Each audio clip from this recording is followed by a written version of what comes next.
महिनावारीका लागि महिनावारी विभेदको अन्त्य सम्बन्धी संकल्प प्रस्ताव दर्ता गर्नुभएको ब्यौरा जानकारी गराउँछु।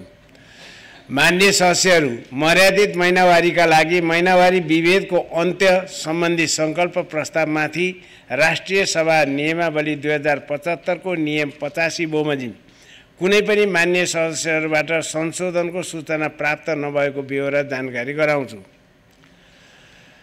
मान्य सदस्यहरू, अब संकल्प प्रस्तावका प्रस्तावक मान्य सदस्य मदन कुमारी शाह गरिमालाई मर्यादित महिनावारीका लागि महिनावारी विभेदको अन्त्य सम्बन्धी संकल्प प्रस्ताव सभा समक्ष पेश गर्न समय दिन्छु।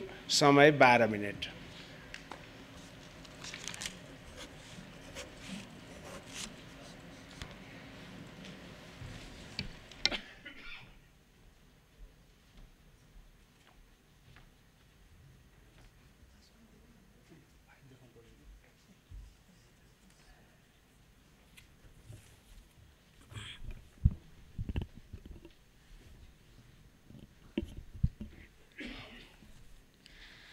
सम्मान्य अध्यक्षज्यू, मर्यादित महिनावारीका लागि महिनावारी विभेदको अन्त्य गर्न आवश्यक नीति निर्माण तथा भएका नीतिमा समय सापेक्ष र आवश्यकता अनुसार परिमार्जन गर्ने बारेको संकल्प प्रस्तावलाई महत्त्वका साथ प्राथमिकतामा राखेर आज छलफलमा ल्याइदिनु भएकोमा सम्मान्य अध्यक्षज्यू, मान्य मन्त्री र यस कार्यमा सहयोग गर्ने सम्पूर्णमा हार्दिक धन्यवाद व्यक्त गर्दछु।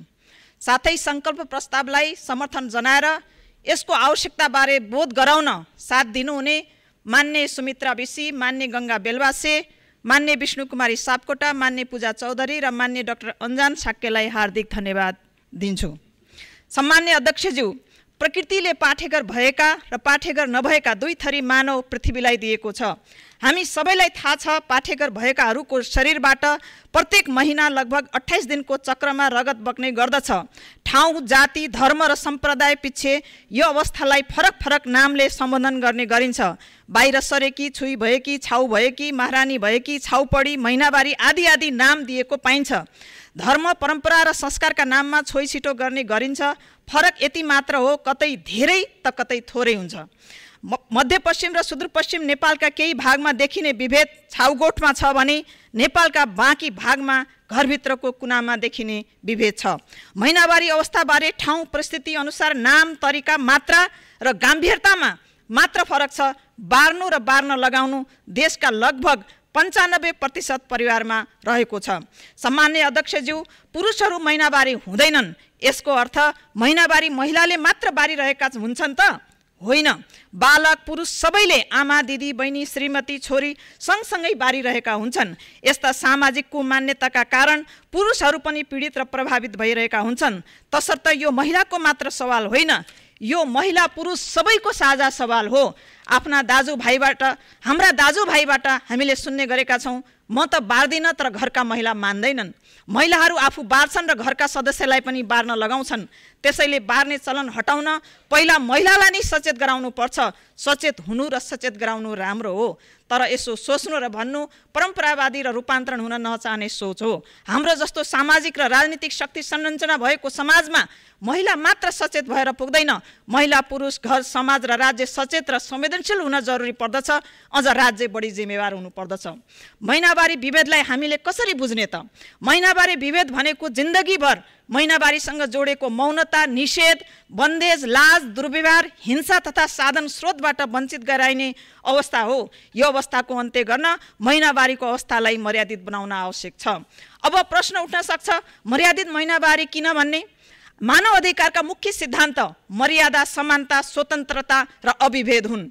मर्यादाको अर्थ गौरव, प्रतिष्ठा र मान हो। अरूको अधिकारलाई उल्लङ्घन नगरी आफ्ना अधिकारहरूको उपभोग गर्ने वातावरण र अवस्थाको सुनिश्चितता मर्यादाले गर्छ। तसर्थ महिनावारीको अवस्थालाई मानव अधिकारको दृष्टिकोणले विश्लेषण र सम्बोधन गरिनु मर्यादित महिनावारी हो।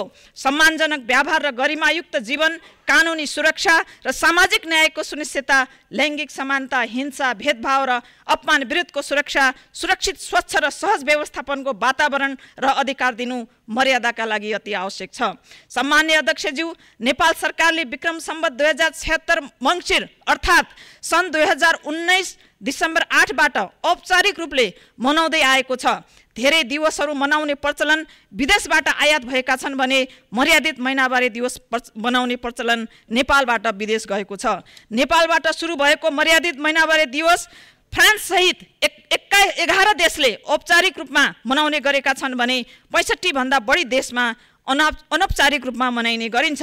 यस अभियानका अभियन्ता राधा पौडेल र सबै अभियन्तालाई हार्दिक धन्यवाद व्यक्त गर्दछु, सम्मान प्रकट गर्न चाहन्छु। हाम्रो संविधानको प्रस्तावनामा लैङ्गिक विभेद लगायतका सबै किसिमका विभेद र उत्पीडनको अन्त्य गर्ने, सामाजिक न्याय, मौलिक अधिकार र मानव अधिकारको अवधारणामा प्रतिबद्ध रहने सङ्कल्प गरिएको छ। संविधानको भाग 3 को मौलिक हक र कर्तव्य अन्तर्गत धारा 16(1) ले सम्मानपूर्वक बाँच्न पाउने हक, धारा 18(2) ले समानताको हक, धारा 24(1) ले छुवाछुत तथा भेदभाव विरुद्धको हक, धारा 29(2) ले शोषण विरुद्धको हक र 30(1) ले स्वच्छ वातावरणको हक, धारा 35(4) ले स्वास्थ्य सम्बन्धी हक, धारा 36 ले खाद्य सम्बन्धी हक, धारा 37 ले आवासको हक, धारा 38 ले महिलाको हक र धारा 39 ले बालबालिकाको हक प्रत्याभूत गरेको छ। तथापि यी मौलिक हकहरू पूर्णतः उपभोग गर्न पाउने कानुन बनेका छैनन्, बनेका कानुन पनि सम्पूर्ण छैनन्। संविधानले यति धेरै अधिकार प्रदान गरे पनि नेपालका सबै क्षेत्र, जाति, धर्म र समुदायमा मासिक रूपमा महिनावारी हुने बालिका, महिला र व्यक्तिहरू महिनावारी भएका बेला घर, परिवार र समाजबाट हुने विभेदबाट पीडित छन्। महिनावारी भएका बेला यो छुन हुने, यो छुन नहुने, यो खाना हुने, यो खाना नहुने, भान्साकोठा, पूजाकोठा जान नहुने आदि इत्यादि जस्ता नियम बनाएर बार्न लगाइन्छ। यो विभेद हो। यस्तो विभेद लैङ्गिक हिंसा हो, मानव अधिकारको हनन हो, मौलिक हकहरूको उल्लङ्घन हो। महिनावारी भएका बेला बालिका, महिला र व्यक्तिहरूले भोग्नु परेको सामाजिक बहिष्करण, हिंसा, विभेद र विभेदका कारण हुने शारीरिक र मानसिक पीडा तथा असुरक्षाले उनीहरूको व्यक्तित्वको समग्र विकास अवरुद्ध हुने गरेको छ र घाटा परिवार, समाज र राष्ट्रलाई भएको छ।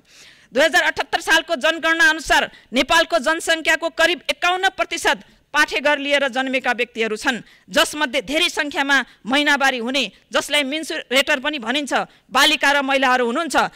त्यसका अतिरिक्त यौनिक अल्पसङ्ख्यक समुदायमा महिनावारी हुने व्यक्तिहरू जस्तै ट्रान्समेन र लेस्बियन पनि हुनुहुन्छ।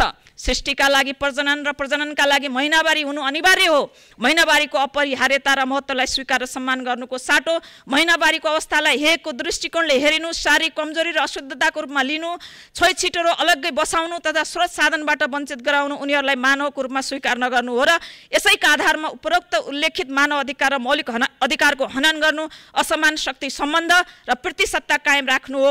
मौलिक हकहरूको प्रत्याभूति गर्न नसक्नु राज्यको असफलता हो। महिनावारीका बेला असमानता र असम्मानपूर्ण गरिने व्यवहार र विभेदलाई परम्परागत हानिकारक अभ्यासमा गोलमोटल राखेर व्याख्या गरिनु महिनावारी विभेदलाई थप बढावा दिनु हो। कुनै पनि प्रकारको विभेदले सामाजिक मान्यता पाउनु र राज्य ठुलो हेरेर बस्नु दुःखद हो। बहुमत सङ्ख्यालाई गरिने अन्यायपूर्ण विभेद सभ्य, सुसंस्कृत र न्यायपूर्ण समाज र राज्य निर्माणमा ठुलो अवरोध र चुनौती हो। तसर्थ महिनावारी हुने व्यक्तिहरूलाई मानवको रूपमा स्वीकार गर्न, उनीहरूको मानव अधिकार रक्षा तथा सम्पूर्ण व्यक्तित्व विकासका लागि उपरोक्त मौलिक हकहरू उपभोग गर्न आवश्यक नीति, नियमावली, निर्देशिका र कार्यक्रम बनाउन र यस भएका कानुनमा समय सापेक्ष र आवश्यक परिमार्जन गर्न आवश्यक रहेको छ।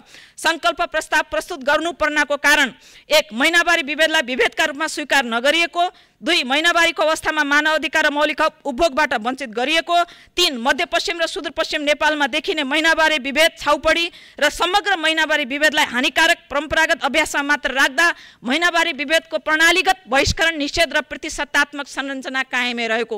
महिनावारीका बारेमा खुलेर कुरा नगरिनु, विद्यालयमा महिनावारी हुनु अगावै यसका बारेमा नपढाइनु र महिनावारीलाई लुकाउने र लाजको विषय बनाइनुले मौनताले प्रशय पाएको, मौनताले अपराध ढाकछोप गर्नु। महिनावारी विभेदका कारण महिनावारी हुनेहरू यौनिक, शारीरिक र मनोवैज्ञानिक शोषणमा पर्नु। महिनावारी विभेदका कारण महिनावारी हुनेहरू स्रोत, साधन र सेवाबाट वञ्चित हुनु। महिनावारी विभेदले तनाव र द्वन्द्व सिर्जना हुने गरेको छ। महिनावारी व्यवस्थापनमा समस्या रहेको, महिनावारी विभेदका कारण मनोबल कमजोर हुन गरेको, मानसिक स्वास्थ्यमा असर परेको, बाल अधिकार हनन भएको, बलात्कार, हिंसा, चिसोले कठ्याङ्ग्रिएर निस्सासेर धेरै रक्तस्राव भएर जीवन गुमाउनु परेको, विशेष छाउगोठमा असुरक्षित रूपमा बस्दा। महिनावारी विभेद सबै क्षेत्र, समुदाय, जाति र धर्ममा रहेको तर सबैलाई सम्बोधन हुने गरी नीति नबनेको, नेपाल सबै खालका लैङ्गिक हिंसा अन्त्यका लागि संयुक्त राष्ट्रसङ्घीय पक्ष राष्ट्र भए पनि त्यसअनुसार अगाडि बढ्न नसकेको, तसर्थ राज्यले निम्न सङ्कल्प गर्न आवश्यक रहेको छ। 1. भाष्य परिवर्तन गर्ने। नेपालमा 125 भन्दा बढी भाषाभाषीका छन्। महिनावारीलाई प्रत्येक भाषामा बोलिने शब्द नीतिमा राख्न सकिँदैन। जुन शब्दले कुप्रथाको झल्को दिन्छ वा खास समुदाय वा क्षेत्रले अपहेलनाको रूपमा लिन्छ त्यस्ता शब्दहरूलाई स्थान दिनु हुँदैन। उदाहरणका लागि छाउपडी सुदूरपश्चिमको अछाममा बोलिने भाषा हो। छाउपडी शब्द औपचारिक रूपमा प्रयोग गरिँदा महिनावारी विभेद सुदूरपश्चिममा मात्र छ भन्ने बुझिन्छ, जबकि यो सत्य होइन। तसर्थ महिनावारीको स्थितिलाई बुझ्ने, सम्झाउने साझा शब्द स्वीकार गर्ने र त्यस शब्दलाई प्रयोग गर्नुपर्छ। त्यो साझा शब्द महिनावारी हुन सक्छ, हो र हुनुपर्छ। मानव शरीरको रगत अशुद्ध हुँदैन, तसर्थ महिनावारीको रगत पनि शुद्ध हुन्छ भन्ने भाष्य निर्माण गर्ने। मध्यपश्चिम र सुदूरपश्चिमका केही भागमा रहेको कुपरम्पराका कारण छाउपडी अर्थात् महिनावारी भएकी महिला र गोठ एक अर्काका पर्यायवाची जस्तै भएका छन्। बस्ने गोठ र सोचको गोठ भत्काउने र महिनावारीको परिष्कृत वैज्ञानिक भाष्य निर्माण गर्ने। 2. महिनावारीलाई मर्यादित बनाउने अर्थात् महिनावारी भएको अवस्थालाई सहज र सम्मानपूर्वक स्वीकार गर्ने, महिनाका 30 दिन एक समान बनाउने, आवश्यकताअनुसार वातावरण र स्रोत साधन उपलब्ध गराउने, महिनावारी लाजको लुकाउने विषय नबनाई सम्पूर्णता र जीवन चक्रका लागि अपरिहार्य हो भनेर खुलेर स्वीकार र गर्व गर्ने सामाजिक चिन्तन र संस्कृति निर्माण गर्ने। 3. महिलाको उपस्थिति सबै ठाउँमा हुने हुँदा सम्बन्ध सबै नीतिमा मर्यादित महिनावारी अनिवार्य समावेश गर्ने। बालिका, महिला, यौनिक अल्पसंख्यक र अपाङ्गता भएका सम्बन्धित सबैलाई सम्बोधन हुने मर्यादित महिनावारीका लागि रणनीति बनाउने। महिनावारी विभेदलाई सम्बोधन नगरेका थुप्रै ऐनहरू छन्। यी ऐनहरूलाई परिमार्जन गर्ने र मर्यादित महिनावारीका लागि थप नीति र कानुन निर्माण गर्ने र यस सम्बन्धी एकीकृत कानुन बनाउने। लैङ्गिक समानता र सामाजिक समावेशीकरण नीतिमा परिमार्जन गर्ने। मन्त्रालयमा मसौदामा थन्किएको राष्ट्रिय मर्यादित महिनावारी नीति 2074लाई टुङ्गोमा पुर्याउने, 2074मा आएको महिनावारी कानुनलाई पूर्णता दिने। छाउपडी उन्मूलन निर्देशिका 2064लाई विस्थापित गर्दै यसको स्थानमा विक्रम सम्वत 2076मा बनाइएको तर मन्त्रालयमा थन्किएको निर्देशिकालाई पूर्णता दिने र टुङ्गोमा पुर्याउने। महिनावारी अवस्थालाई मर्यादित बनाउन प्रतिवर्ष राज्यले बनाउने बजेटका सिद्धान्त र प्राथमिकता, नीति तथा कार्यक्रम र बजेट तथा कार्यक्रममा मर्यादित महिनावारी शीर्षक राखिनुपर्ने। अन्त्यमा 21औं शताब्दीको लोकतन्त्रमा महिनावारी हेपिने र महिलालाई नियन्त्रणमा राख्ने हतियार बन्नु हुँदैन। तसर्थ यस सङ्कल्प प्रस्तावलाई समर्थन र पारित गर्न सम्माननीय अध्यक्षज्यू मार्फत सभामा म हार्दिक अनुरोध गर्न चाहन्छु। धन्यवाद।